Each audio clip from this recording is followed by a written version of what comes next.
Okay, Dennis, if you want to get started.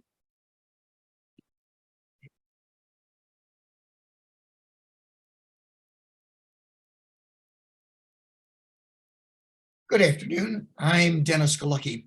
Welcome to the 497th Imagine Greater Buffalo program and our 119th virtual Imagine Buffalo program, both hosted by the Buffalo and Erie County Public Library, our downtown cultural treasure.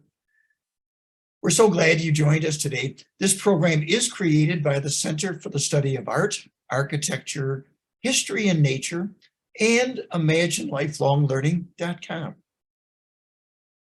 Now, before we get started, you know the drill by now, just a little housekeeping. Everyone watching will be muted and your video turned off. If you have a question or comment, please type it into the chat box and we'll go through them at the end of the presentation. We are recording this program so you can watch it again later on the Downtown Central Library's Facebook page and YouTube channels, and we certainly hope you share the link with others. Now, on to our featured speaker. As you know, this is all month long, we've been focusing on libraries. The whole month of April is National School Library Month. And this week is National Library Week. So our featured speaker today is Charles Lyons. Charles has served as library director at the E.H. Butler Library at Buffalo State University since 2018.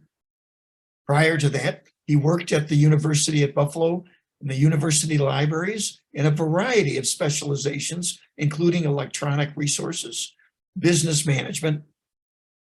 He also worked as head reference librarian at Lehman Brothers Holdings in New York, and as the collection development coordinator at the Science and Engineering Library at the University of Virginia. Charles Lyons received his master's from Drexel University and has published numerous journal articles and texts about academic libraries and libraries in general.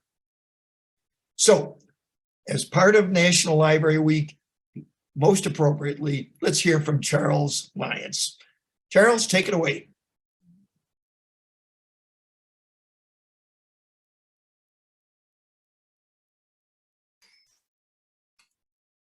Hey, everybody. Can you hear me okay, Dennis? Yes. All right. Welcome. Thank you for that great introduction, Dennis. I appreciate it.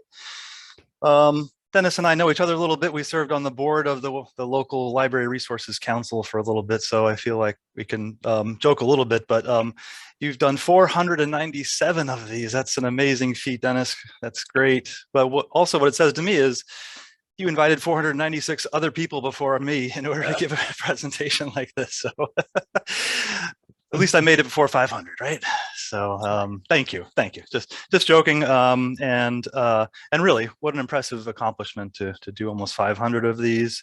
I haven't had a chance to look through all of them, but I do see libraries fairly prominently represented. I know the Canisius Library Director, Christine Caspon, was recently on. I saw John Spears from the Public Library was on, Heather Gring from the library here at the Birchfield Penny Arts Center. So thank you for shedding a light on the great work that libraries in our region are doing, this, especially at a time when it's a difficult time for libraries with increasing number of book bans and libraries being under fire for all different reasons, and libraries trying to play different roles in the community that they're not necessarily well equipped to play.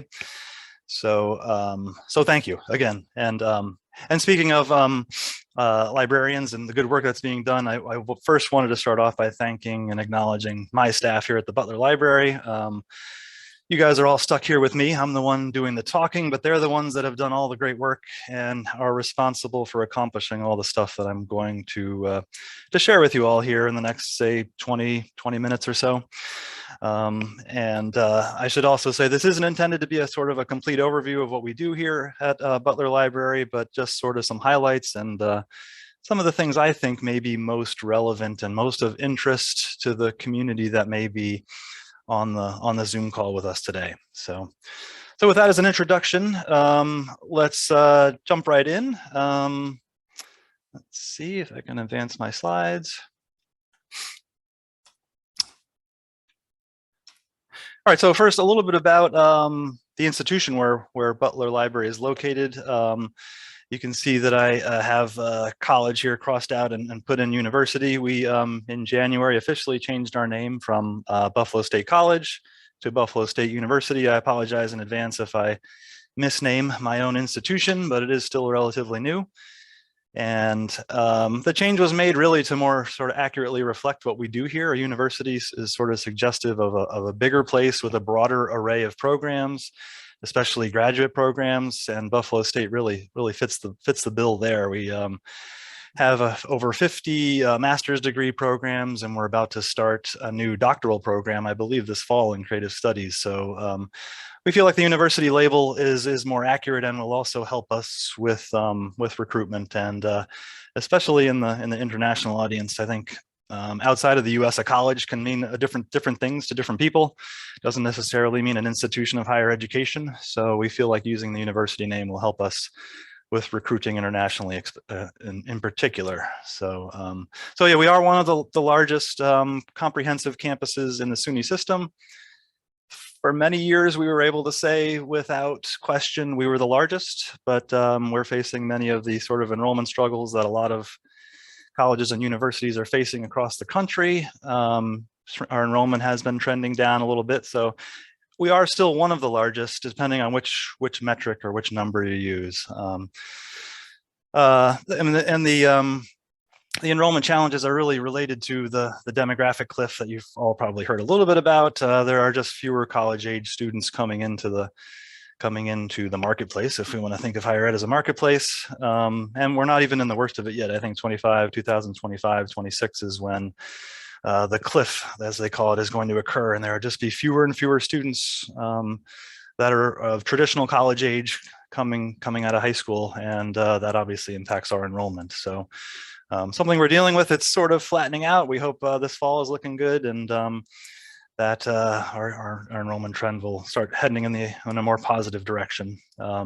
We're also, Buffalo State is SUNY's most diverse campus, and we market ourselves as being urban engaged. We're one of the few, maybe the only SUNY campus located within a major city. FIT, Fashion Institute, is probably the only other major one that I can think of in New York City, but we celebrate that, and it's in our DNA to be very community focused, very focused on civic engagement, focused on being good neighbors to the people that live around us, the organizations, the companies, and so forth. And we really take great pride in being an anchor institution. When was really one of the big things that drew me to come to Buffalo State from UB. UB also obviously cares about the community, but as 30,000+ students and being located out in Amherst, at least the main North Campus, makes that more challenging. And I feel like Buff State has a higher priority, more of a focus on that. So, and then I've listed a few of our signature programs that we have here at Buffalo State that you may or may not know about. We're traditionally thought of as a teacher's college. We've broadened out way beyond that, but our School of Education is certainly one of our marquee programs. We also have an art conservation program, which is one of maybe fewer than 10 in the whole country. So that's kind of interesting and neat. We have a creative studies program, which is also sort of rare across in the United States, and the Great Lakes Research Center as well. All right, so that's a little bit about the institution. And now I've got maybe 10 slides or so to talk about Butler Library itself. Again, not a complete comprehensive picture of everything we do here, but just some highlights. And then I'll defer to Dennis, but we do have sort of a virtual tour that I can jump out of PowerPoint and give a virtual tour of the library as well, if there's time. If not, we'll just we'll end with the end of the PowerPoint presentation and the Q&A. So Butler Library, the building itself, was built here on this campus in 1952. We are named after E.H. Butler, Edward Hubert Butler, the original founder and editor of the Buffalo Evening News, which became the Buffalo News. This picture in the lower left is a portrait of E.H. Butler. Standing next to him is the current editor of the Buffalo News, Sheila Rayam. I'm probably mispronouncing her name, but she started within, I'd say, over the past year or so. So that's sort of an interesting full circle with the original founder to the current editor. And I think the picture says a lot about how the newspaper and the community has progressed, from a older white male to African-American woman from who has ties to this community, a Buffalo State graduate. So it's a good story. So originally built in 1952, that image that on the right-hand side of the screen is how they transferred the books from Rockwell Hall, where the library was. Rockwell Hall is the main building on Elmwood Avenue, sort of our iconic building with the tower on it. The library was originally located there, and it was moved to this new building that was built in 1952 and funded by the Butler family. The students on campus formed like a bucket brigade line like they used to do for fires, and transferred the books to each other one at a time, or stack at a time, and moved like 10,000 books, I think, within like a couple hours or so. So that's kind of an interesting story. The original building was built in 1952, as I said, but we quickly outgrew it. And then a new building was built in 1970 to expand it. And what they did was they built the new building basically on and around the existing building. The joke at the time was that the original building, the original library building, was so ugly, they built a new building to hide that building. And it makes for kind of confusing or tricky to navigate this building, because it's a building that was built around an existing building. We have sort of quads in each of the corners of the building, but also gives it some charm, I guess you could say. All right, so that's some history. And now I'm just going to highlight a few aspects of what we do here at Butler Library. And a big one is what we call the academic commons. So the entire first floor of Butler Library was gutted out and renovated. It was an $18 million construction project. And the idea was to create sort of a one-stop shop for student success. So we would bring into the library advisors and tutors and the writing center and math center and accessibility services, IT help desk, maybe a couple other sort of student-focused support groups that I'm forgetting, and centrally locate them in the library. Before this, we had something that we internally called the Buffalo State Shuffle, where students would have to go all around the campus in order to get help. You know, the advisors were in one building on one edge of campus, and the tutors were in another area. So the idea being that we centralize all these services. Students come in maybe to get help from a librarian, and then they see, oh gosh, I didn't even know there's a math center here. And then they get help from the math center, for example. Or they come in and they rent a laptop, say, from the library. And then the IT help desk is located right there at the desk across the way, and they can get some help setting up their password or setting up the computer or using certain programs on it. And that's the general idea for creating what we're calling this academic commons. Very student focused here at Buff State, as opposed to UB, where I worked for 10 years or so. And this is part of that. I think it's a reflection of it. And I think it's helped raise awareness of the value of the library and the relevance of the library. I would say really just this semester, we're seeing more students than we've ever seen before. I think the hangover from the pandemic, which may or may not still be going on to some degree, is finally lifting as far as college students go, and we're seeing more students here in the library than we've ever seen in the 5 years I've been here, literally. I started here the day the summer that the construction project started, the Academic Commons construction project started, and it opened, we finished in early March. And then, if this is resonating with people or you remember these dates, the pandemic really started in full force, like in mid to late March. And so we finished the construction project, and then we shut everything down for the pandemic. So I don't know if that's irony or what, but we're feeling back to normal now and getting lots of good usage. All right, so the Academic Commons, then I just have a few slides of pictures from our spaces before the Academic Commons project and after. The main image there on the left is sort of our main lobby, the west lobby, we call it, where we have lots of events. And on the right-hand side, you can see some depictions of what the lobbies looked like over the years. In these sort of brutalist buildings with all this cement, it's really hard to reconfigure things, but you can get a sense of it from these pictures that we've tried and done a pretty good job of trying to make these really hard edged cement walls and features all around more soft and welcoming. This may be a good time to remind everybody that's on this call that we are a public institution, and Butler Library, our general hours during the weekdays are like 7 a.m. to 10 p.m. Our doors are open for anyone to use.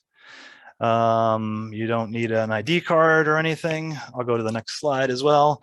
We rent out spaces to both internally on the campus. They get priority as well, but our spaces are used by the community to hold events. And again, coming out of the pandemic now, we're doing more and more of that. So if anyone were to be interested in potentially hosting events here at the library, reach out to us, reach out to me. You have my name and email address, and we'd be happy to discuss it. It's something we want to do more of.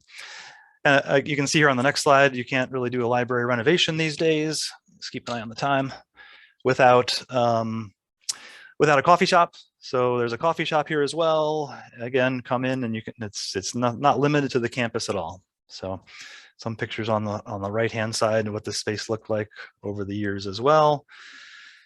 And these are some pictures about that sort of represent how we provide service to the community. On the right-hand side, you can see, various iterations of our service desk.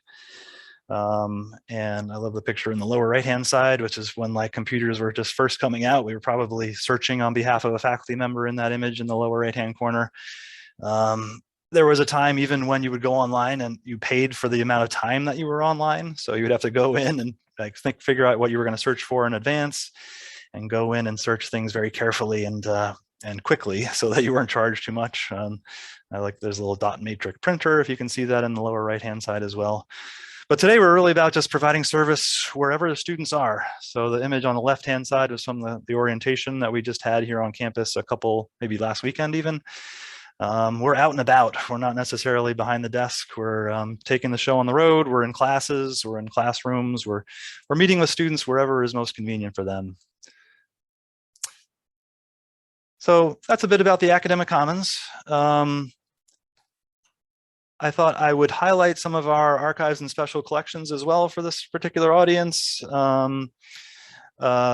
have a significant amount of collections in our archives, and I've just highlighted 3 or 4 of them right here as probably our most highly sought after and our most used ones and our most, I feel, prominent ones, most valuable ones. The first one is the Madeline Davis LGBTQ archive. Dan DeLandro is the archivist here at Buffalo State and is the person responsible for acquiring that collection. And not only that, but also I think tripling or quadrupling its size since the acquisition. So it's the largest collection of LGBTQ materials, really, I'd say, outside of New York City or Toronto in this area.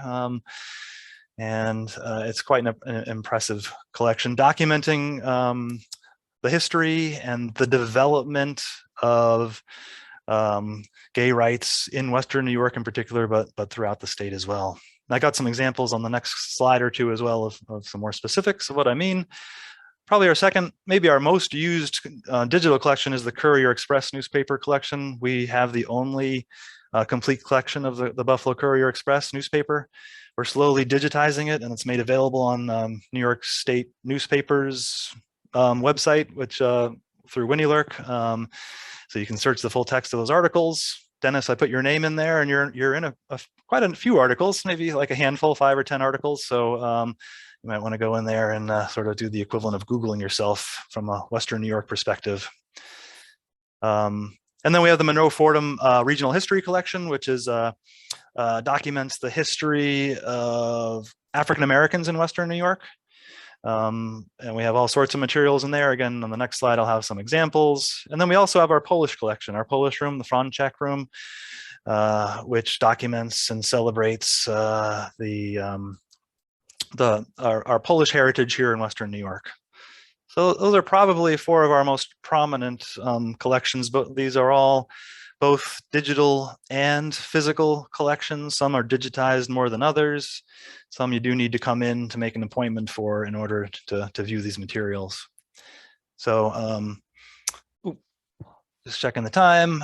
So this is just some specific examples of the types of materials that are in these collections and others. And I thought it might be interesting just to explain how sometimes these materials can be tricky and to handle in an appropriate and in a manner that is respectful of the materials and of the content. May be things that are somewhat divisive in nature. So in the upper right hand corner, for example, we just had this is just last week, a group on campus, an abortion awareness group was set up on campus, and then we had a bunch of counter protesters as well on campus. This is happening right outside the library door and in our plaza, we call it.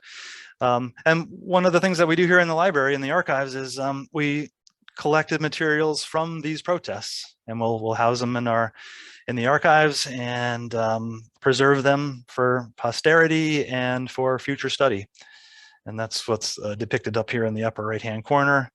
Somewhat similarly, in the middle, the gentleman in the looks like a lazy boy recliner almost is Lester Glassner. He was a collector of pop culture items of all sorts, Disney stuff, and a real wide array of materials. And we have a collection of his dolls and other things that are and it's even tricky to make sure that I present it in the proper way. There are documentations of sort of mainstream racism that occurred in the United States in the, say, 40s, 50s, 60s, 70s. So, for example, the dolls that we have are really outdated representations of African Americans in the US. And again, not something we want to necessarily display prominently, but important artifacts that need to be preserved for the scholarly record and for raising awareness of our history here in the United States. So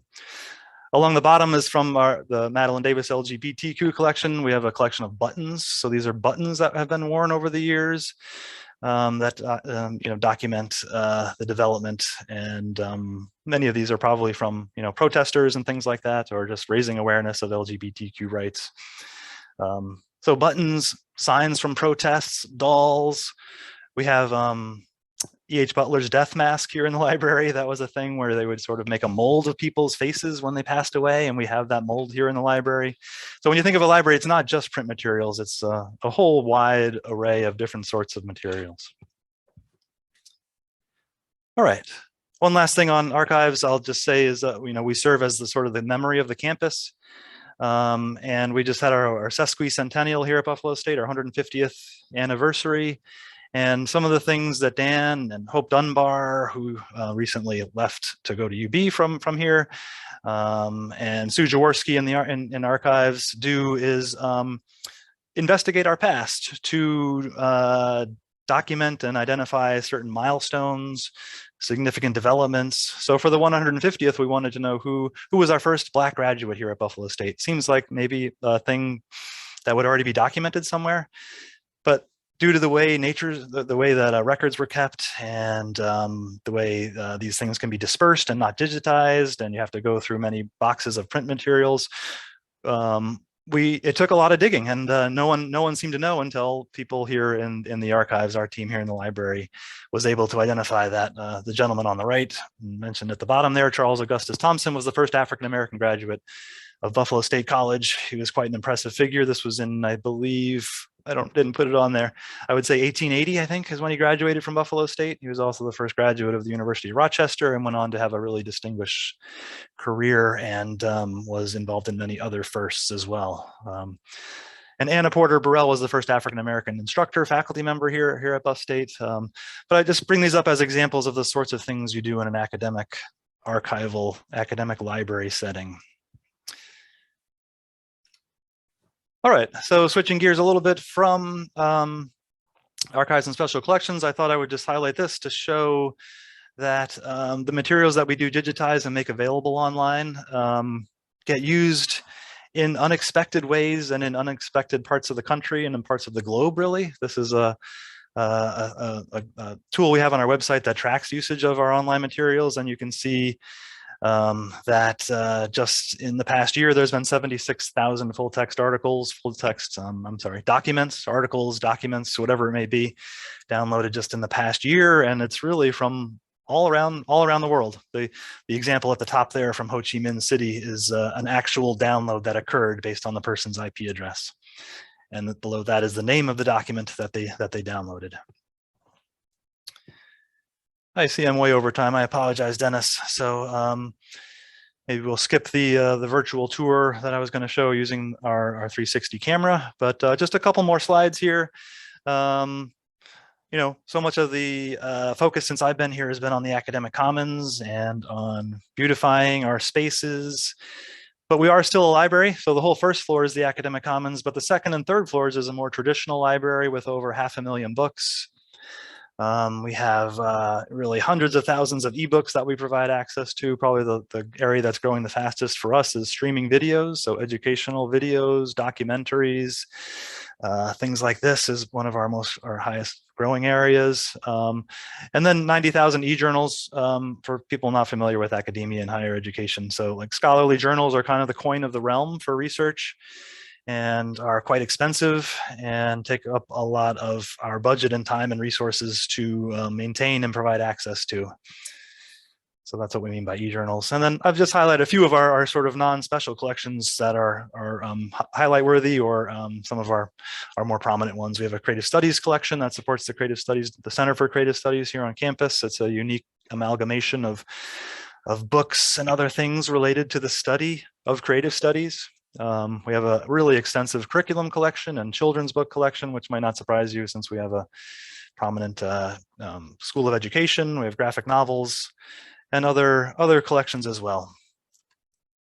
I think it's just two more slides. I did want to highlight that one of the things that's important to us as an academic library is to be an advocate for equity, diversity, and inclusion, an advocate for the open and equitable sharing of information, and as an advocate for social justice on campus and among our students. So we're putting a lot of effort into making sure our collections reflect our campus and reflect the community. For years, many of the books libraries have collected were probably very not as diverse as they could be, right? So we're auditing our collections in an ongoing manner to make sure we have books from a wide array of authors, books on a wide array of topics, books that feature people from a wide array of different backgrounds. In the middle there, we have our what we call alternative learning materials initiative. So the library's gotten involved in trying to help students with the high cost of textbooks. So what we do is we work with faculty to get them to stop using commercially published high-priced textbooks and use library materials and other materials that are available for free on the internet, and just their own materials as well, PowerPoints that they've created. So that students don't need to go without books. It's a fact. We know that commercially published textbooks are too expensive, and many students struggle with their ability to pay for them, and it impacts their grades, the classes that they choose to take, and their ability to complete courses effectively. So, all right. So this was going to be my segue into the 360 tour of the library, but I think we'll skip that since I was a little bit long in the mouth here. But I just wanted to just give these as some examples. These are kind of fun depictions of the technologies that we've had here in Butler Library. These are actual pictures from our archives of radio and VCRs and record players and cassette tapes that we've circulated and provided students with access to. But we really are on campus, I think, viewed as one of the more innovative and forward-thinking and tech-savvy, tech-intensive places on campus. And I've put some of the data up there with all the various types of technology we have here. As I think I mentioned already, we circulate laptop computers during the pandemic. In particular, we upped the number of laptops we had, and it was really an important resource for students that were doing so much unexpectedly online learning. So. All right, I think this is the last slide. I mentioned this already. I just wanted to put a pitch out there. This is, I believe most of the viewers and listeners here on this, Dennis, would be people who live in the local Western New York community. It is possible to join the Butler Library, and this would give you borrowing privileges. Again, you can come in and use our facilities without being a friend of the library. But I would encourage anyone who may be interested in using our resources to join. It's a nice supplement to the public library. It's only $25 a year. We really only do that to have some minimal level of accountability. We're not making any money off of it. And we'd love to have more community users involved with Butler Library. Thank you. I think I'll stop there, Dennis. Charles, that's a great place to stop. Just as people are submitting any questions, would it take long to see the VR just to get Sure. And my reason is it used? It's one thing to create a 3D VR, but do you find it's being used by the public or students? What's your sense of it? Right. So this particular 360 tour, and I can't do two things at once. I'll bring it up and then talk if I can find the right window. Got too many things open. So you mentioned that Cheryl Knabb, I think, spoke last week or recently at one of these sessions. Yes. And so we worked through the Western New York Library Resources Council. That's Cheryl Knabb is the executive director there. And she purchased a bunch of 360 camera sets. These are the cameras that create these sorts of images that I think you can see on your screens now.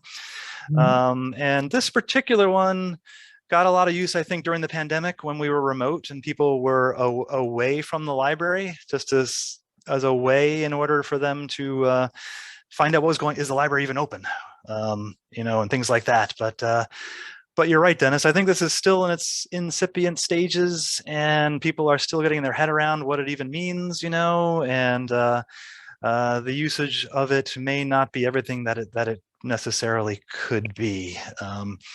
But in the right context, I think it could be really valuable for people who can't physically be to the place, and it provides remote access in I think an effective and useful and easy to navigate manner.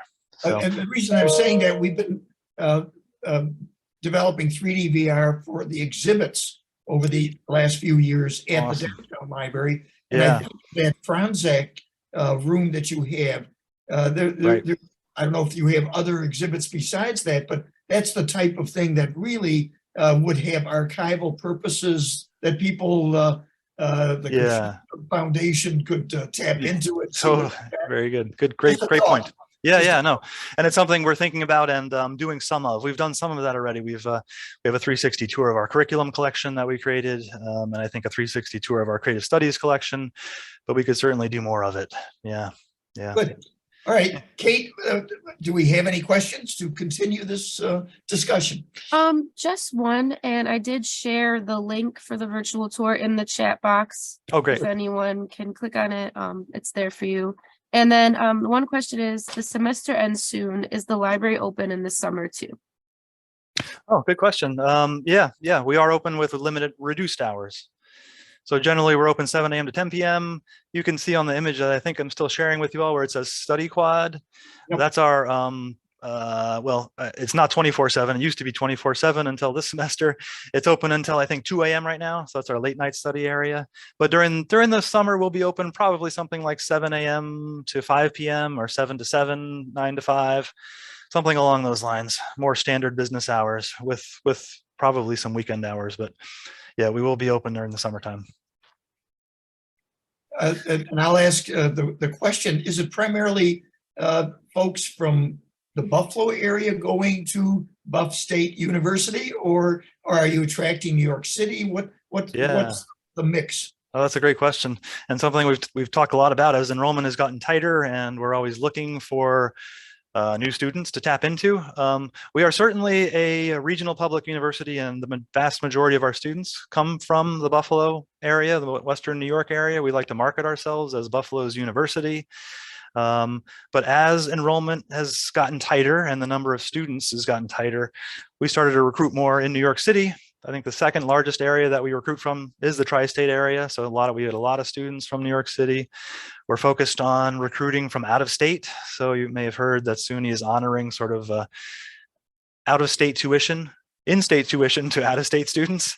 Oh. So if you're in Pennsylvania, we will honor the Pennsylvania in-state tuition to come to a SUNY school. So, and I mentioned one of the reasons for the change to a university is that we really believe it'll help with international recruitment as well. So, so by and large, we are mostly Western New York, but we're always trying to diversify, especially when that's where the students are. So, it's an ever evolving picture, and we have a new enrollment manager here, and it's something that they do a lot of analysis on. I guess the word challenging times is appropriate, especially the cliff that you're mentioning in a couple of years. So just from the demographic standpoint, I can picture that gets some folks' attention, I would think. And, yeah, definitely. So Kate, any last questions? Nope, all set. All right, then we're going to wrap this up. Charles, that was wonderful. Thank you. You gave us a great tour, literally, of a facility that, much like libraries, whether they're the public libraries, school libraries, they are becoming community centers. Questions that people have get answered at a library. It's always pleasant staff tends to be attracted to libraries, and I encourage people to take you up on your offer to use the commons area as a place to at least just roam around, feel like you're back on campus for Absolutely. a little while. Yeah, thank you. Grab that cup of coffee and off you go. Well, thank you for the opportunity, Dennis. Yep, appreciate it. Thanks, everybody. You're quite welcome. You're quite welcome. All right, folks, thank you for joining us today. Now, we'll see you back here on Zoom next Tuesday when we're joined by a local Buffalo author, Bogdan Kotnis. And his book is called Kaz, War, Love, and Betrayal. And it's got Buffalo connections, I've been told. So join us and let's hear more about it. I'm Dennis Galucki. Be well and good day.